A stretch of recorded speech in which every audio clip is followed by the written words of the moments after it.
എല്ലാവർക്കും പുതിയൊരു വീഡിയോയിലേക്ക് സ്വാഗതം. ഇന്നത്തെ ക്ലാസ്സിൽ EVSലെ ആകാശക്കാഴ്ചകൾ എന്ന 6ാമത്തെ യൂണിറ്റുമായി ബന്ധപ്പെട്ട ഏതാനും വിവരങ്ങളാണ് നമ്മൾ പഠിക്കാൻ പോകുന്നത്. നമ്മുടെ വീഡിയോ ഇഷ്ടപ്പെടുകയാണെങ്കിൽ ലൈക്ക് ചെയ്യാനും കമൻറ്റ് ചെയ്യാനും നിങ്ങളുടെ കൂട്ടുകാർക്ക് ഷെയർ ചെയ്യാനും മറക്കരുത്. ഓക്കെ, നമുക്ക് ചോദ്യങ്ങൾ പരിശോധിക്കാം.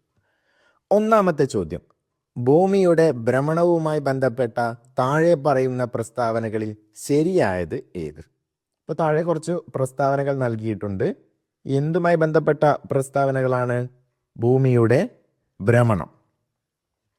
ശരിയായ പ്രസ്താവനകളാണ് നമ്മൾ കണ്ടെത്തേണ്ടത്. എന്താണ് ഭ്രമണം? ഭൂമിയുടെ സ്വയം കറങ്ങലാണ് അല്ലേ. ഭൂമിക്ക് 2 തരം ചലനങ്ങൾ നമുക്ക് പഠിക്കാനുണ്ട്. ഒന്ന് ഭൂമി സ്വയം കറങ്ങുന്നതാണ്, മറ്റൊന്ന് സൂര്യനെ ചുറ്റി സഞ്ചരിക്കുന്നതാണ്. ഇതിൽ സ്വയം കറങ്ങുന്നതിനെയാണ് എന്ത് പറയുന്നത്? ഭ്രമണമെന്ന് പറയുന്നത്. അപ്പോൾ അതിൽ നമുക്ക് പ്രസ്താവനകൾ ഏതൊക്കെയാണെന്ന് പരിശോധിക്കാം. 1. ഭൂമി കിഴക്ക് നിന്ന് പടിഞ്ഞാറോട്ടാണ് ഭ്രമണം ചെയ്യുന്നത്. ഏറ്റവും പ്രധാനപ്പെട്ട ഒരു കാര്യമാണ്. നമ്മൾ പാഠപുസ്തകത്തിൽ നേരിട്ട് എവിടെയും പറയുന്നില്ല, പക്ഷെ നമ്മൾ അറിഞ്ഞിരിക്കേണ്ട വളരെ പ്രധാനപ്പെട്ട ഒരു കാര്യമാണ് എന്ത്? ഭൂമിയുടെ ഭ്രമണത്തിൻ്റെ ദിശ. പക്ഷെ ഇവിടെ തന്ന പ്രസ്താവന ശരിയാണോ എന്ന് നിങ്ങൾ ആദ്യം പരിശോധിക്കണം. ഭൂമി കിഴക്ക് നിന്ന് പടിഞ്ഞാറോട്ടാണ് ഭ്രമണം ചെയ്യുന്നത് എന്നാണ് ഇവിടെ തന്നിട്ടുള്ളത്. അത് ശരിയായ പ്രസ്താവനയാണോ? അല്ല, അത് തെറ്റായ പ്രസ്താവനയാണ്. പക്ഷേ ശരിയായ പ്രസ്താവന നിങ്ങൾ അറിഞ്ഞിരിക്കണം. ഭൂമി ഏത് ദിശയിലേക്കാണ് ഭ്രമണം ചെയ്യുന്നത്? പടിഞ്ഞാറ് നിന്ന് കിഴക്കോട്ടാണ്. അപ്പോൾ ഈ ഒരു ഭ്രമണത്തിൻ്റെ ദിശ കാരണമാണ് നമുക്ക് സൂര്യൻ കിഴക്കുദിക്കുന്നതായും പടിഞ്ഞാറ് അസ്തമിക്കുന്നതായിട്ടും നമുക്ക് തോന്നാൻ കാരണം. അപ്പോൾ ക്ലാസ്സിൽ വെച്ച് ഗ്ലോബും ലൈറ്റും ഒക്കെ ഉപയോഗിച്ച് നിങ്ങൾ ആ പ്രവർത്തനങ്ങൾ ചെയ്തു നോക്കിയിട്ടുണ്ടാകും. അപ്പോൾ ഭൂമി ഏത് ദിശയിൽ നിന്ന് ഏത് ദിശയിലേക്കാണ് ഭ്രമണം ചെയ്യുന്നത്? പടിഞ്ഞാറ് നിന്ന് കിഴക്കോട്ട്. അത് നിർബന്ധമായും നമ്മൾ അറിഞ്ഞിരിക്കണം.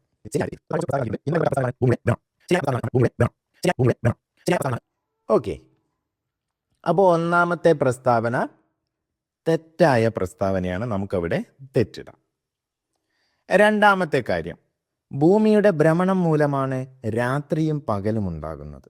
നമുക്കറിയാം, സൂര്യൻ പ്രകാശിച്ചു കൊണ്ട് നിൽക്കുകയാണ് അല്ലേ. അപ്പോൾ സൂര്യൻ്റെ എല്ലാ ഭാഗങ്ങളിലേക്കും പ്രകാശം പോകുന്നു. അപ്പോൾ ഭൂമി നമുക്ക് ഇവിടെ കാണാം. അപ്പോൾ സൂര്യൻ്റെ പ്രകാശം ഭൂമിയിലേക്ക് പതിക്കുന്നു. അപ്പോൾ ഭൂമി ഗോളാകൃതിയിലാണ് എന്ന് നമ്മൾ പഠിക്കുന്നുണ്ട് അല്ലേ. കൃത്യമായ ഗോളാകൃതിയല്ല, ജിയോയിഡ് ആകൃതിയിലാണ്. അപ്പോൾ ഭൂമിയുടെ ഏത് ഭാഗത്താണോ സൂര്യപ്രകാശം പതിക്കുന്നത് ആ ഭാഗങ്ങളിൽ പകൽ സമയമായിരിക്കും. എന്നാൽ മറുപുറത്ത് ഈ സൂര്യപ്രകാശം പതിക്കുന്നില്ല. അപ്പോൾ അവിടെയാണ് രാത്രിയായിട്ട് വരുന്നത്. ഇവിടെ പകലും സൂര്യപ്രകാശം പതിക്കാത്ത ഭൂമിയുടെ മറുഭാഗത്ത് രാത്രിയും വരുന്നു. അപ്പോൾ ഈ ഭൂമി കറങ്ങുന്നതിനനുസരിച്ച് ഈ ഭാഗങ്ങൾ, സൂര്യപ്രകാശം പതിക്കുന്ന ഭാഗങ്ങൾ മാറി വരുന്നു. അപ്പോൾ പകലുണ്ടാകുന്ന സ്ഥലവും മാറും, രാത്രി ഉണ്ടാകുന്ന സ്ഥലവും മാറും. അപ്പോൾ രാവും പകലും ഉണ്ടാകാൻ കാരണം ഭൂമിയുടെ ഏത് ചലനമാണ്? സ്വയം കറങ്ങിയുള്ള ഭ്രമണം എന്ന ചലനമാണ് രാവും പകലും, രാത്രിയും പകലും ഉണ്ടാകാൻ കാരണമാകുന്നത്. അപ്പോൾ രണ്ടാമത്തത് ശരിയായ പ്രസ്താവനയാണ്, നമുക്കവിടെ ശരിയിടാം. മൂന്നാമത്തെ പ്രസ്താവന വായിക്കാം. ഒരു തവണ ഭ്രമണം ചെയ്യാൻ ഭൂമി 365 ദിവസം എടുക്കും. ഭൂമി ഒരു തവണ ഭ്രമണം ചെയ്യാൻ 365 ദിവസം എടുക്കുമെന്നാണ് പറഞ്ഞത്. ശരിയായ പ്രസ്താവനയാണോ? ഭ്രമണത്തിന് എത്ര സമയമാണ് വേണ്ടത്? 365 ദിവസമല്ല. എത്ര ദിവസമാണ്? ഒരു ദിവസം, അല്ലെങ്കിൽ 24 മണിക്കൂറാണ് വേണ്ടത്. അപ്പോൾ ഇതും തെറ്റായ പ്രസ്താവനയാണ്. അപ്പോൾ ഒരു ഭ്രമണം ചെയ്യാനെടുക്കുന്ന സമയമാണ് നമ്മൾ ഒരു ദിവസമായി കണക്കാക്കുന്നത്. അതിലൊരു രാത്രി ഒരു പകലും വന്നിട്ട് 24 മണിക്കൂർ. ഓക്കെ അല്ലേ? അപ്പോൾ ഇവിടെ ഏതൊക്കെയാണ് ശരിയായ പ്രസ്താവന? 2 മാത്രമാണ് അല്ലേ. 1, 3 തെറ്റാണ്. അപ്പോൾ 2 മാത്രം എന്നുള്ള ഓപ്ഷൻ ബി ആണ് നമ്മളിവിടെ തിരഞ്ഞെടുക്കേണ്ടത്. ഓക്കെ അല്ലേ? ആർക്കും സംശയം ഉണ്ടാവില്ലല്ലോ. ഭ്രമണം നമ്മൾ പഠിച്ചു കഴിഞ്ഞ കാര്യമാണ്. ഓക്കെ, അടുത്തതായി, ഭൂമി സൂര്യനെ ഒരു തവണ വലം വെക്കാനെടുക്കുന്ന സമയം എത്ര? വലം വെക്കാനെടുക്കുന്ന സമയമാണ് ചോദിച്ചത്. വലം വെക്കുക എന്നാൽ എന്താണ്? ഭൂമി സൂര്യനെ ചുറ്റി സഞ്ചരിക്കാൻ എടുക്കുന്ന സമയമാണ് ചോദിച്ചത്. വലം വയ്ക്കുക എന്താണ്? ചുറ്റി സഞ്ചരിക്കലാണ്. അപ്പോൾ ഏതാണ് ശരിയായ ഓപ്ഷൻ? 24 മണിക്കൂറാണോ? 27.3 ദിവസമാണോ? 365 ദിവസമാണോ? 30 ദിവസമാണോ? ഏതാണ്? വലം വയ്ക്കാൻ എടുക്കുന്നത് പരിക്രമണമാണ്. അതിന് വേണ്ട സമയം എത്രയാണ്? 365 ദിവസം. ഓപ്ഷൻ സി ആണ് ശരിയായ ഉത്തരം. ഓക്കെ അല്ലേ? യെസ്. അടുത്ത ചോദ്യത്തിലേക്ക് പോകാം. താഴെ പറയുന്ന പ്രസ്താവനകൾ പരിശോധിച്ച് ശരിയായ ഓപ്ഷൻ തിരഞ്ഞെടുക്കുക. നോക്കാം എന്തുമായി ബന്ധപ്പെട്ട പ്രസ്താവനകളാണെന്ന് നമുക്ക് വായിച്ചു നോക്കാം. 1. ഭൂമി സൂര്യനെ വലം വയ്ക്കുന്നതിനെ പരിക്രമണം എന്ന് വിളിക്കുന്നു.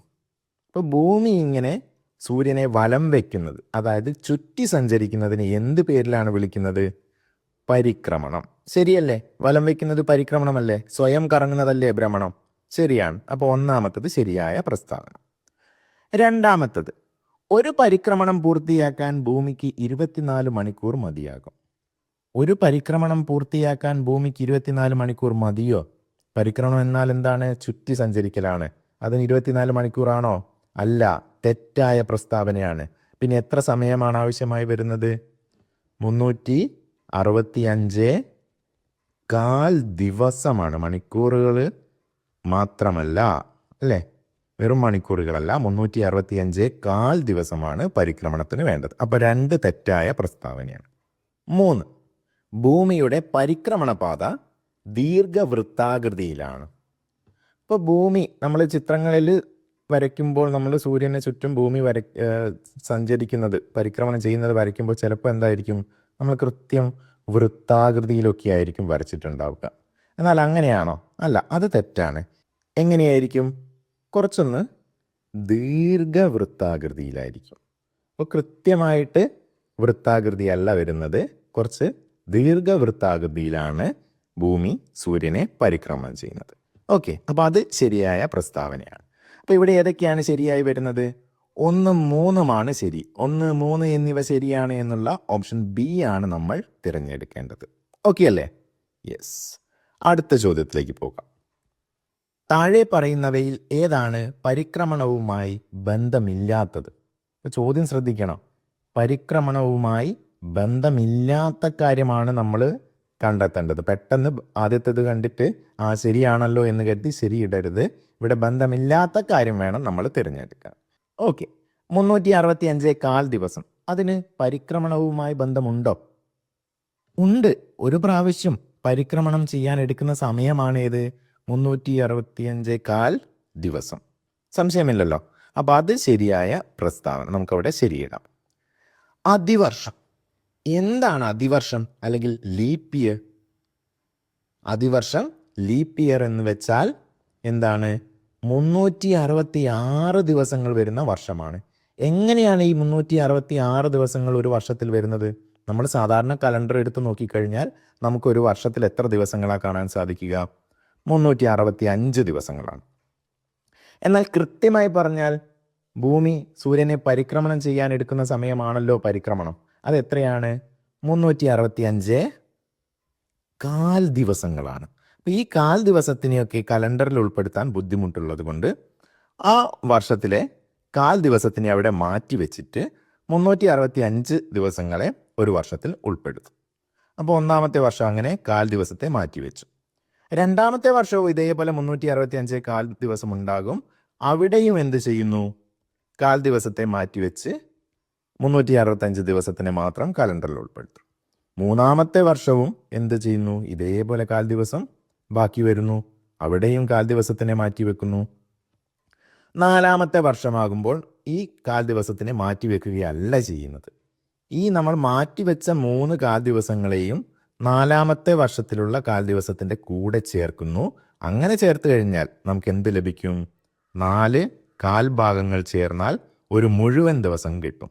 ആ മുഴുവൻ ദിവസത്തിനെ ആ നാലാമത്തെ വർഷത്തിലുള്ള ദിവസങ്ങളുടെ കൂടെ ചേർത്തു. അങ്ങനെ എത്ര ദിവസം ലഭിക്കും? 366 ദിവസങ്ങൾ ലഭിക്കും. ഇങ്ങനെ 366 ദിവസങ്ങൾ വരുന്ന വർഷമാണ് എന്ത് പേരിൽ അറിയപ്പെടുന്നത്? അതിവർഷം അല്ലെങ്കിൽ ലീപ്പ് ഇയർ. ഓക്കെ അല്ലേ? യെസ്.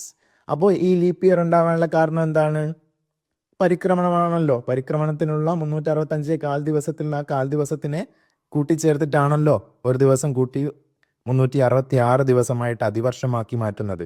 അപ്പോൾ അത് ശരിയായിട്ടുള്ള പ്രസ്താവനയാണ്. ഓക്കെ, അപ്പോൾ അതിവർഷങ്ങൾ നമുക്ക് ഏതൊക്കെയാണെന്ന് പഠിക്കാൻ വരുമ്പോൾ നമ്മൾ എന്ത് ഓർക്കുക, 2000-ഉം 2020-ഉം അതിവർഷമാണെന്ന് നോക്കുക. അപ്പോൾ 2000 കഴിഞ്ഞാൽ പിന്നെ അടുത്തത് ഏതായിരിക്കും? 2004 വരും, 8 വരും, 2012 വരും, 2016 വരും, പിന്നെ 2020 വരും, 2024 വരും. ഇനി അടുത്ത അതിവർഷം ഏതാണ്? 2028 ആയിരിക്കും. അവസാനം കഴിഞ്ഞ അതിവർഷം ഏതാണ്?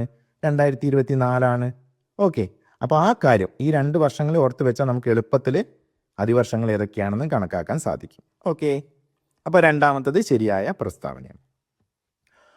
മൂന്നാമത്തത് ഭൂമിയുടെ അച്ചുതണ്ടിലെ കറക്കം. എന്താണ് ഈ അച്ചുതണ്ട് എന്ന് പറയുന്നത്? ചിലപ്പോൾ നിങ്ങൾ ഭ്രമണവുമായി ബന്ധപ്പെട്ട് പ്രസ്താവനകൾ വരുമ്പോൾ അതിൽ ഭൂമിയുടെ അച്ചുതണ്ടിലുള്ള കറക്കമാണ് ഭ്രമണമെന്ന് കാണാം. അത് ശരിയായ പ്രസ്താവനയാണ്. പക്ഷെ എന്താണ് അച്ചുതണ്ട്? അത് ഒരു സാങ്കല്പികമായ ഒരു ദണ്ഡാണ്.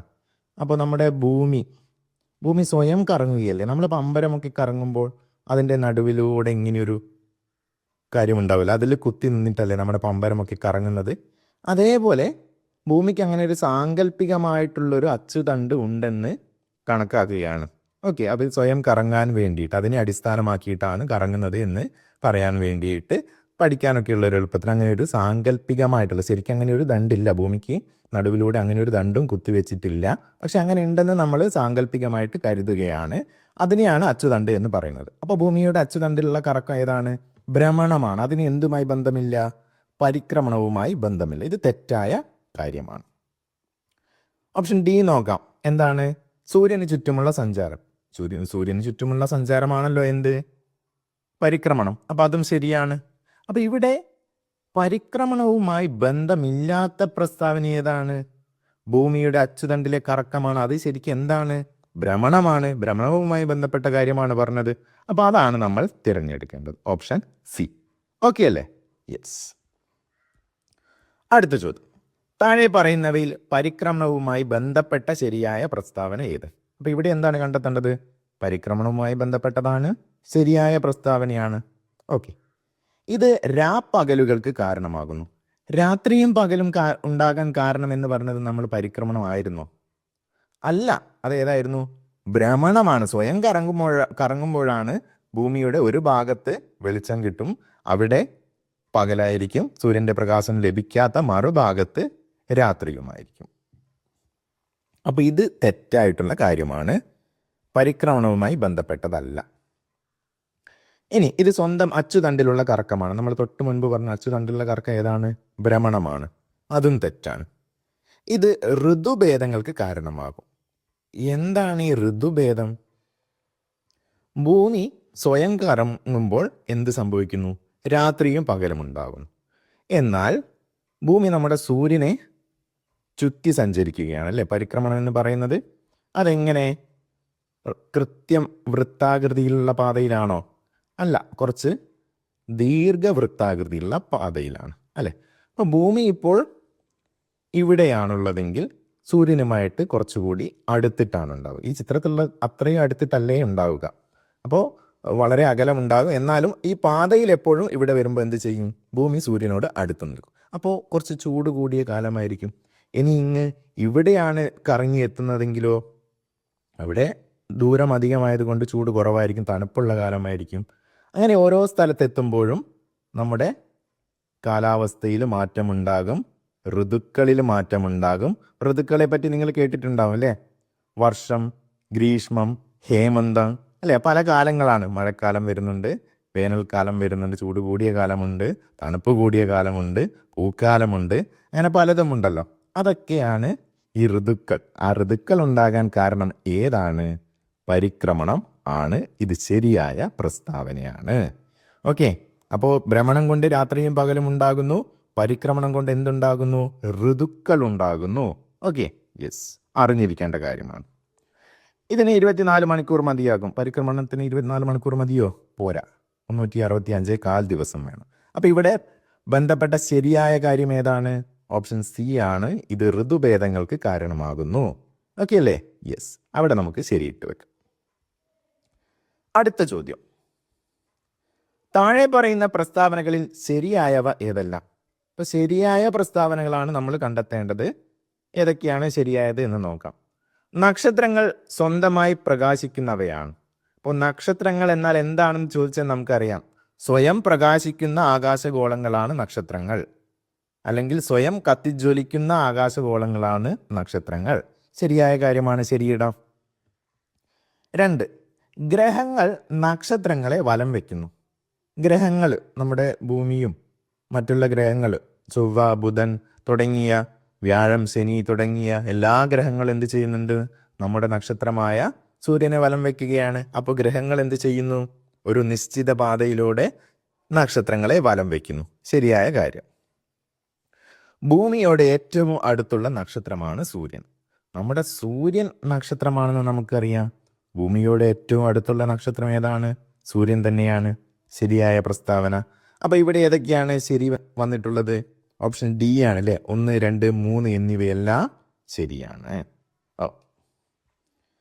അടുത്ത ചോദ്യം, താഴെ പറയുന്ന പ്രസ്താവനകളിൽ ശരിയായവ ഏതല്ല?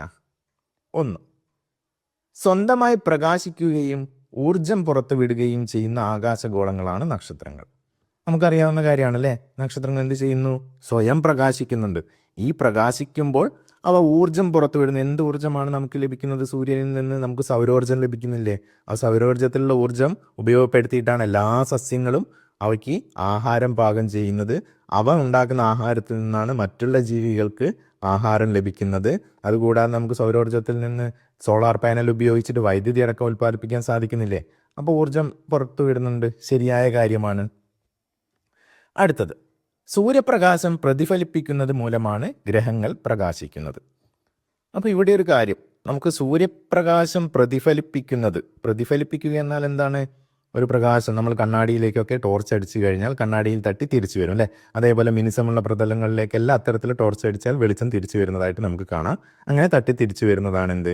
പ്രതിഫലനം. അത് നിർബന്ധമായി അറിഞ്ഞിരിക്കേണ്ട വാക്കാണ്. ചന്ദ്രന്റെ പ്രകാശം ഇത്തരത്തിൽ സൂര്യപ്രകാശം പ്രതിഫലിപ്പിച്ചിട്ടാണെന്ന് നമുക്കറിയാം അല്ലേ? അതേപോലെ ഗ്രഹങ്ങൾക്കും തിളക്കമുണ്ട്. നമുക്ക് ആകാശത്തിൽ നോക്കിക്കഴിഞ്ഞാൽ ഗ്രഹങ്ങളെ കാണാൻ സാധിക്കും. ഈ പ്രഭാത നക്ഷത്രം എന്നറിയപ്പെടുന്ന ഗ്രഹം ഏതാണ്? ശുക്രനാണ് അല്ലേ? ആ ശുക്രൻ നല്ല തിളക്കമുള്ളത് കൊണ്ടാണ് ശുക്രനെ അങ്ങനെ വിശേഷിപ്പിക്കുന്നത്. അപ്പോൾ ആ തിളക്കം ലഭിക്കുന്നത് എവിടെ നിന്ന് ഇനിയാണ്?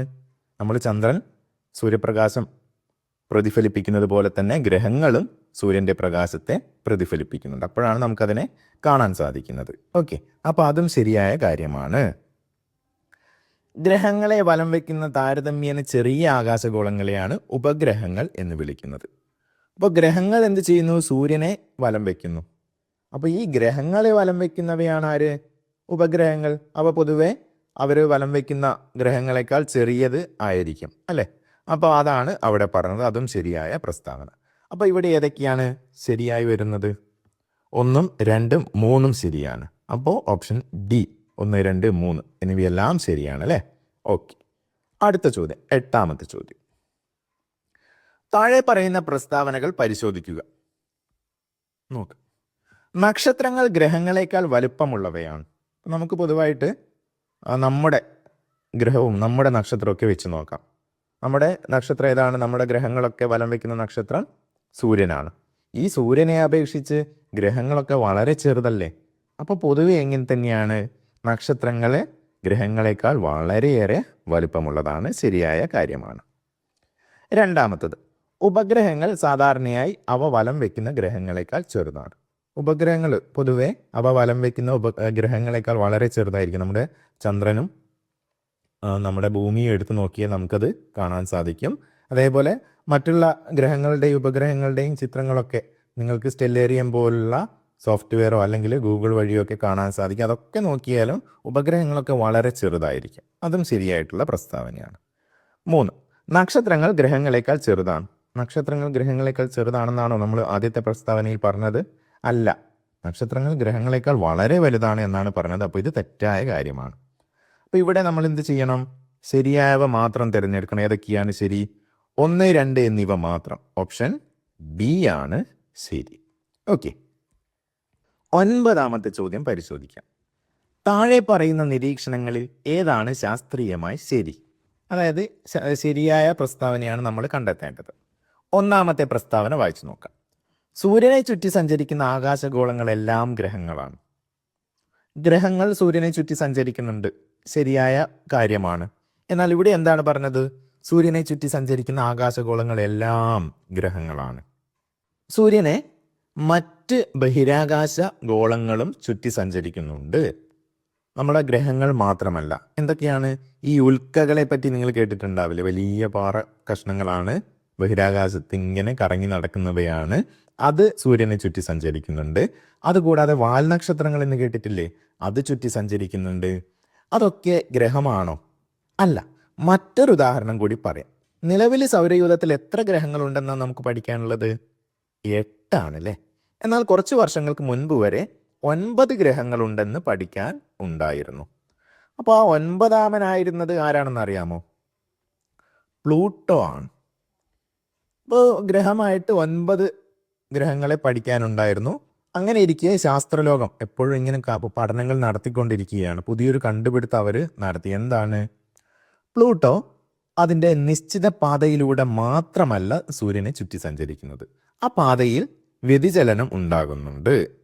ഇടയ്ക്ക് ഈ നെപ്റ്റ്യൂൺ ഗ്രഹത്തിൻ്റെ പാതയിലേക്കൊക്കെ ഈ പ്ലൂട്ടോ കയറിപ്പോകുന്നു. അങ്ങനെ സംഭവിച്ചപ്പോൾ ഗ്രഹങ്ങളാകണമെങ്കിൽ എന്താണ് ഒരു പ്രത്യേകത ഉണ്ടായിരുന്നത്? ഒരു നിശ്ചിത പാതയിലൂടെ സൂര്യനെ ചുറ്റി സഞ്ചരിക്കുന്ന ആകാശഗോളങ്ങളാണ് ഗ്രഹങ്ങൾ. ഈ പ്ലൂട്ടോ ഈ ഒരു നിയമം പാലിക്കുന്നില്ല എന്ന് കണ്ടെത്തി. നിശ്ചിത പാതയിലൂടെ മാത്രമല്ല, ആ നിശ്ചിത പാതയിൽ നിന്ന് വ്യതിചലിക്കുന്നു. അതുകൊണ്ട് ശാസ്ത്രജ്ഞന്മാർ എന്ത് മനസ്സിലാക്കി? പ്ലൂട്ടോ ഒരു ഗ്രഹമല്ല. അപ്പോൾ എത്ര ഗ്രഹം ഇല്ലാതായി? 9 അല്ലാതായി 8 മാറി. പിന്നെ പ്ലൂട്ടോയെ എന്താക്കി? കുള്ളൻ ഗ്രഹം എന്നുള്ളൊരു വിഭാഗത്തിലേക്ക് മാറ്റി എഴുതി. ഓക്കെ, അപ്പോൾ നിലവിൽ പ്ലൂട്ടോ അവിടെ തന്നെയുണ്ട്, സഞ്ചരിക്കുന്നൊക്കെയുണ്ട്. പക്ഷെ ഗ്രഹമല്ല. എന്താണെന്ന് മാറ്റി? കുള്ളൻ ഗ്രഹമാണെന്നുള്ള വിഭാഗത്തിലേക്ക് പ്ലൂട്ടോയെ മാറ്റി. ഓക്കെ, അപ്പോൾ ഇങ്ങനെ സൂര്യനെ ചുറ്റി സഞ്ചരിക്കുന്ന എല്ലാ ആകാശഗോളങ്ങളും ഗ്രഹങ്ങളാണോ? അല്ല, എല്ലാം ഗ്രഹങ്ങളല്ല. തെറ്റായ കാര്യമാണ്. Okay, yes. 2ാമത്തത്, ചന്ദ്രൻ സൂര്യപ്രകാശത്തെ പ്രതിഫലിപ്പിക്കുന്നത് കൊണ്ടാണ് നമുക്കതിനെ കാണാൻ സാധിക്കുന്നത്. നമുക്കെല്ലാവർക്കും അറിയുന്ന കാര്യമാണല്ലേ? ചന്ദ്രൻ സൂര്യപ്രകാശത്തെ പ്രതിഫലിപ്പിക്കുന്നു, അതുകൊണ്ടാണ് ചന്ദ്രൻ്റെ തിളക്കവും ചന്ദ്രനെ നമുക്ക് കാണാൻ സാധിക്കുന്നത്. ശരിയായ കാര്യം. 3, നക്ഷത്രങ്ങൾ പകൽ സമയത്ത് ആകാശത്ത് ഉണ്ടാകാറില്ല. നമുക്ക് പകൽ സമയത്ത് മറ്റു നക്ഷത്രങ്ങളെ ആകാശത്ത് കാണാൻ സാധിക്കുന്നുണ്ടോ? ഇല്ല. എന്തുകൊണ്ടാണ്? ആ ഒരു സമയമാകുമ്പോൾ നക്ഷത്രങ്ങൾ അവിടെ നിന്ന് മാറി വേറൊരു സ്ഥലത്തേക്ക് പോവുകയും ആകാശം ഒഴിഞ്ഞു നിൽക്കുകയും ചെയ്യുന്നത് കൊണ്ടാണോ? അല്ല. സൂര്യനുണ്ടല്ലേ, സൂര്യൻ ഭൂമിയോട് വളരെ അടുത്ത് സ്ഥിതി ചെയ്യുന്ന നക്ഷത്രമാണ്. സൂര്യൻ്റെ അതിശക്തമായ വെളിച്ചമുണ്ട്. മറ്റുള്ള നക്ഷത്രങ്ങളൊക്കെ ഭൂമിയിൽ നിന്ന് ഒരുപാട് അകലത്തിലാണുള്ളത്. അപ്പോൾ അതിൻ്റെ വെളിച്ചം നമുക്ക് വളരെ ചെറുതായിട്ട് മാത്രമേ കാണാൻ സാധിക്കുന്നു, ചെറിയൊരു തിളക്കം മാത്രമേ കാണാൻ സാധിക്കുന്നുള്ളൂ. അപ്പോൾ ആ ഒരു തിളക്കം, ചെറിയൊരു തിളക്കം ഈ സൂര്യൻ്റെ വലിയ ശക്തമായ പ്രകാശത്തിന് മുന്നിൽ ഒന്നുമല്ലാതായി പോകുന്നു, അതിനെ കാണാൻ പോലും പറ്റുന്നില്ല. അതുകൊണ്ടാണ് നമുക്ക് പകൽ സമയത്ത് മറ്റ് നക്ഷത്രങ്ങളെ കാണാൻ സാധിക്കാത്തത്. ഓക്കെ അല്ലേ? അപ്പോൾ ആകാശത്ത് ഉണ്ടാകാറില്ല എന്ന് പറയുന്നത് തെറ്റാണ്. ഉണ്ടാകാത്തത് കൊണ്ടല്ല, അവയെ കാണാത്തത് കൊണ്ടാണ്, സൂര്യൻ്റെ ശക്തമായ വെളിച്ചം കൊണ്ട്. ഇനി അതും പോട്ടെ, വേറൊരു കാര്യം നമുക്കറിയാം. സൂര്യൻ എന്നാൽ എന്താണ്? നക്ഷത്രമാണ്. പകൽ സമയത്ത് നമുക്ക് സൂര്യനെ കാണാൻ സാധിക്കുന്നില്ലേ? അല്ലെങ്കിലും ഈ പ്രസ്താവന തെറ്റ് തന്നെയാണ്. അപ്പോൾ അതിൽ നിന്നൊരു കാര്യം കൂടി മനസ്സിലാക്കിക്കോ. പകൽ സമയത്ത് നമുക്ക് കാണാൻ സാധിക്കുന്ന നക്ഷത്രം ഏതാണ്? സൂര്യനാണ്. അത് മറന്നു പോകരുത്. സൂര്യൻ നക്ഷത്രമല്ല എന്നുള്ളൊരു ധാരണ നമുക്ക് പെട്ടെന്ന് വന്നു പോകരുത്. ഓക്കെ, അപ്പോൾ ഇവിടെ ശരിയായിട്ടുള്ളത് ഏതാണ്? 2 മാത്രമാണ്. ഓപ്ഷൻ ബി 2 മാത്രം എന്നുള്ളത് നമുക്ക് തിരഞ്ഞെടുക്കാം. ഓക്കെ അല്ലേ? അടുത്ത ചോദ്യം നോക്കാം. രാത്രി ആകാശത്ത് നക്ഷത്രങ്ങൾ മിന്നിത്തിളങ്ങാൻ കാരണം എന്താണ്? രാത്രി നമുക്ക് നക്ഷത്രങ്ങൾ ഇങ്ങനെ മിന്നിത്തിളങ്ങുന്നതായിട്ട് കാണാം. നമ്മുടെ നക്ഷത്രങ്ങളെ വരയ്ക്കുമ്പോൾ പോലും എങ്ങനെയൊക്കെയാണ് വരയ്ക്കാറുള്ളത്? ഇങ്ങനെ വരയ്ക്കാം, ഇങ്ങനെ വരയ്ക്കാം അല്ലേ? ഈ രീതിയിലൊക്കെയാണ് നമ്മൾ നക്ഷത്രങ്ങളെ വരയ്ക്കുന്നത്. പക്ഷേ സത്യത്തിൽ അങ്ങനെയാണോ? സൂര്യനെ വരയ്ക്കാൻ പറഞ്ഞാൽ നമ്മൾ എങ്ങനെയാണ് വരയ്ക്കുക? വൃത്താകൃതിയിലല്ലേ വരയ്ക്കുക? സൂര്യൻ നക്ഷത്രമല്ലേ? അതെന്താ മറ്റുള്ള നക്ഷത്രങ്ങളുടെ കേസിൽ ഒരാകൃതിയും സൂര്യൻ്റെ കേസിൽ മറ്റൊരാകൃതിയും? മറ്റുള്ള നക്ഷത്രങ്ങൾ വളരെ അകലെയാണ് സ്ഥിതി ചെയ്യുന്നത്. ആ നക്ഷത്രങ്ങളിൽ നിന്നുള്ള പ്രകാശം ഭൂമിയിലേക്ക് വരുമ്പോൾ എന്തൊക്കെയോ മാറ്റങ്ങൾ സംഭവിക്കുന്നുണ്ട്. അതെന്താണെന്ന് നമുക്ക് പരിശോധിക്കാം. അപ്പോൾ രാത്രി ആകാശത്ത് നക്ഷത്രങ്ങൾ മിന്നിത്തിളങ്ങാൻ കാരണം എന്ത്? അവ ഇടയ്ക്കിടെ അണഞ്ഞു പോകുന്നത് കൊണ്ട്. നക്ഷത്രങ്ങൾ അണഞ്ഞു പോകുന്നത് കൊണ്ടാണോ? അല്ല. ബി, ഭൂമിയുടെ അന്തരീക്ഷത്തിലൂടെ പ്രകാശം കടന്നു വരുമ്പോൾ സംഭവിക്കുന്ന വ്യതിയാനം മൂലം. അപ്പോൾ ഈ അകലെയുള്ള നക്ഷത്രങ്ങൾക്ക് എന്ത് സംഭവിക്കുന്നു? നക്ഷത്രങ്ങളുടെ വെളിച്ചത്തിന്, പ്രകാശത്തിന് എന്ത് സംഭവിക്കുന്നു? അത് സഞ്ചരിച്ച് നമ്മുടെ ഭൂമിയിലേക്ക് വരണം. എന്നാൽ ഭൂമിക്ക് ചുറ്റും എന്തുണ്ട്? അന്തരീക്ഷമുണ്ട്. ഈ അന്തരീക്ഷത്തിലേക്ക് ഈ വെളിച്ചം കടന്നു വരുമ്പോൾ എന്ത് സംഭവിക്കുന്നു? അതിന് വ്യതിയാനം സംഭവിക്കുന്നു. പല ഭാഗങ്ങളിലേക്കും ചിന്നിച്ചിതറിപ്പോകുന്നു. അങ്ങനെ വ്യതിയാനം സംഭവിക്കുന്നത് കൊണ്ടാണ് ഭൂമിയിൽ നിന്ന് നോക്കുമ്പോൾ നമുക്ക് നക്ഷത്രങ്ങൾ മിന്നിത്തിളങ്ങുന്നതായിട്ട് തോന്നാൻ കാരണം. പക്ഷെ സൂര്യൻ്റെ കേസിൽ എന്താണ്? സൂര്യൻ നമ്മളോട് വളരെ അടുത്താണുള്ളത്, അതുകൊണ്ട് നമുക്കങ്ങനെ മനസ്സിലാവാത്തത്. ഓക്കെ, സി നോക്കാം. ഗ്രഹങ്ങൾ നക്ഷത്രങ്ങളെ മറയ്ക്കുന്നത് കൊണ്ട്. അങ്ങനെ മറയ്ക്കുന്നത് കൊണ്ട് അല്ല, നക്ഷത്രങ്ങൾക്ക് സ്വന്തമായി പ്രകാശമില്ലാത്തത് കൊണ്ട്. പ്രകാശമില്ലേ? സ്വന്തമായിട്ട് പ്രകാശമുള്ളവയാണല്ലോ നക്ഷത്രം, അല്ലേ? അപ്പോൾ ഇവിടെ ശരിയായിട്ടുള്ളത് ഏതാണ്? ഓപ്ഷൻ ബി ആണ്. ഇനി അടുത്തൊരു ചോദ്യം. രാത്രി ആകാശത്ത് മിന്നിത്തിളങ്ങുന്ന നക്ഷത്രങ്ങളിൽ നിന്ന് വ്യത്യസ്തമായി ഗ്രഹങ്ങളെ എങ്ങനെ തിരിച്ചറിയാം? രാത്രി ആകാശത്ത് നമ്മൾ നക്ഷത്രങ്ങൾ മാത്രമല്ല തിളങ്ങി നിൽക്കുന്നത് കാണുന്നത്, ഗ്രഹങ്ങളെയും അതേപോലെ നമുക്ക് തിളങ്ങി നിൽക്കുന്നത് കാണാം. സ്റ്റെല്ലേറിയം പോലുള്ള അല്ലെങ്കിൽ ആകാശത്തിൻ്റെ മാപ്പുകൾ, ആകാശം നിരീക്ഷിക്കാനായിട്ട്, രാത്രികാല ആകാശം നിരീക്ഷിക്കാനായിട്ട് നമുക്ക് മാപ്പുകളൊക്കെ ലഭിക്കും. അതൊക്കെ വെച്ച് നോക്കിയാൽ ഈ ഗ്രഹങ്ങൾ കൃത്യമായിട്ട് ആകാശത്ത് എവിടെയാണ് സ്ഥിതി ചെയ്യുന്നത് എന്നൊക്കെ മനസ്സിലാക്കാൻ സാധിക്കും. ഇനി അതൊന്നുമില്ലാതെ ഏറ്റവും ബേസിക് ആയിട്ടുള്ള രീതിയിൽ ഒരു നക്ഷത്രത്തിനെയും ഗ്രഹത്തിനെയും ആകാശത്ത് നിന്ന്, രാത്രിയുള്ള ആകാശത്ത് നിന്ന് നമുക്ക് എങ്ങനെ തിരിച്ചറിയാം? അതാണ് ഈ ചോദ്യത്തിൽ ചോദിച്ചത്. പ്രസ്താവനകൾ വായിച്ചു നോക്കാം. ഗ്രഹങ്ങൾക്ക് നക്ഷത്രങ്ങളെക്കാൾ കൂടുതൽ തിളക്കമുണ്ടാകും. ആ ഒരു രീതിയിലല്ല നമ്മൾ തിരഞ്ഞെടുക്കേണ്ടത്.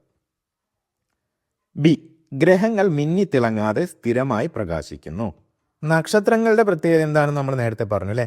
മിന്നിത്തിളങ്ങുന്നതായിട്ട് തോന്നുന്നു. അതിലെ പ്രകാശം ഭൂമിയിലേക്ക് വരുമ്പോൾ എന്ത് സംഭവിച്ചു പോകുന്നു? വ്യതിയാനം സംഭവിക്കുന്നതുകൊണ്ട് മിന്നിത്തിളങ്ങുന്നു, സ്വയം പ്രകാശിക്കുന്നതാണ് അവ. എന്നാൽ ഗ്രഹങ്ങൾ സ്വയം പ്രകാശിക്കുന്നുണ്ടോ? ഇല്ല. സൂര്യൻ്റെ പ്രകാശത്തെ പ്രതിഫലിപ്പിക്കുകയാണ് ചെയ്യുന്നത്. നമ്മുടെ ചന്ദ്രനൊക്കെ ചെയ്യുന്നില്ലേ? അതേപോലെ തന്നെ. അപ്പോൾ ആ ഒരു വെളിച്ചത്തിന് ആ ഒരു മിന്നിത്തിളക്കം ഉണ്ടാവില്ല. ഗ്രഹങ്ങൾ മിന്നിത്തിളങ്ങാതെ സ്ഥിരമായി പ്രകാശിക്കുന്നു. ഒരേ ഒരു വെളിച്ചം എങ്ങനെയാണോ ഉള്ളത് അതേ രീതിയിൽ തന്നെ നമുക്ക് കാണാൻ സാധിക്കും. ഈ ഒരു രീതിയിൽ നമുക്ക് ഗ്രഹങ്ങളെയും നക്ഷത്രങ്ങളെയും രാത്രികാല ആകാശത്തിൽ നിന്ന് ഐഡൻറ്റിഫൈ ചെയ്യാൻ സാധിക്കും.